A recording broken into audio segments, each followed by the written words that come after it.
And now to a bit of investment talk, and I'm joined in the studio by Roger Montgomery from Montgomery Investment Management. Roger, welcome. Thank you, Tiggy. Now, you've been taking a little bit of a look at Apple, I think. I see tonight on Bloomberg, one analyst, Topeka, sees Apple shares going to $1,000 within 12 months. I've been following Apple for a long time. In fact, I wrote on my blog a couple of years ago when the share price was less than $300 that I thought it was worth about $300. But it's not the case anymore that I think its value is higher than its price. And the people that are saying that share prices are going to $1,000 from the current price of $600 after a parabolic rise already are probably the same people who thought the Dow Jones was going to go to 20,000 and 30,000 just before the GFC hit. Well, we know, obviously, they've had a little problem here with the ACCC and their iPad, whether it's 4G compatible or not. Yes. But beyond that, why do you think there is not much value in a growth story? Well, it is a wonderful growth story, and sales are going through the roof. But what those growing sales do is they disguise what's called margin compression. And so what's actually happening now is that the new model of iPad is filled with so much technology that it's costing more to produce. At the same time that that's happening, the selling price is coming down. Now, they're reducing the selling price and they're increasing the technical capability of the products because of the competition from Android. So the Android tablets have gone from 3% market share just 18 months ago to 44% market share now. At the same time, Apple's market share in iPads, in tablets, has gone from 96% market share to about 55% market share. So they're dropping their price to try and maintain some competitive advantages. They're packing the technology into the products to maintain that competition, but the result is margin compression. Now, that's currently disguised in the rising sales, but what it means is that the future profitability of the company is going to decline. You also make the suggestion, which I think is really interesting, that if you've already got an iPad, you may or may not want to upgrade your iPad to another one because your existing one's doing all right. Perfectly fine. Now, there's a lot of talk about planned redundancy in the products, and that's all true.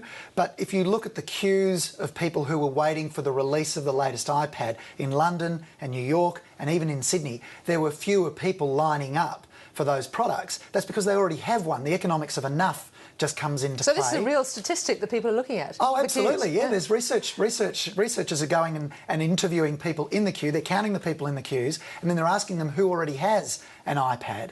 And so what we're finding is that the queues are getting shorter. So Apple, in order for it to sustain its current trajectory, which is well above my estimate of its intrinsic value now, it has to introduce a new game-changing device, a new life-changing device. Because if it doesn't, then the incremental improvements in the product just means that the market share is going to continue to decline. But if it does create a game changer, your prospects for them might go up again. That's exactly, it might be right. And this is the difficulty in valuing technology companies. They really need to introduce products all the time. And there could be two guys sitting in Pasadena in a garage at the moment about to invent something new that's going to just wipe out Apple. You just don't know. They've also got a dividend payout, of course. They must take the shine off. This is the problem. You've got $96 of equity per share, generating a 40% return, but you're paying 6 times the equity to buy a share of that company. So I'd argue that's not good value. And 30% of that return on equity is being paid out to you. What are you going to do with that? Put it in a bank. If you're an American investor, you're going to get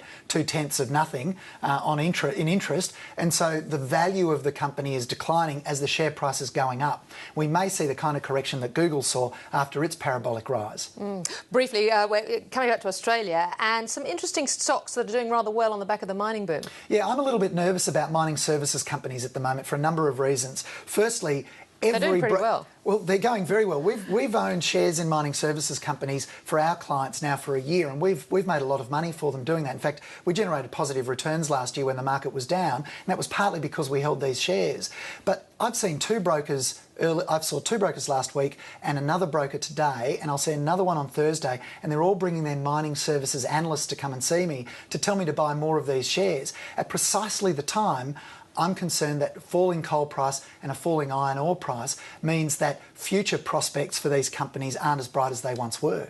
And how long will that take to get through the pipeline? Well, iron ore supply is increasing now at a rapid rate. It grew 8%, production grew 8% last year. It's going to grow by more than 8% this year. That means the prices are going to drop. And so that means companies like BHP and Rio, they may mothball or delay or defer their projects. So all of the mining activity all the tendering activity that we're seeing for mining services contracts may just dry up.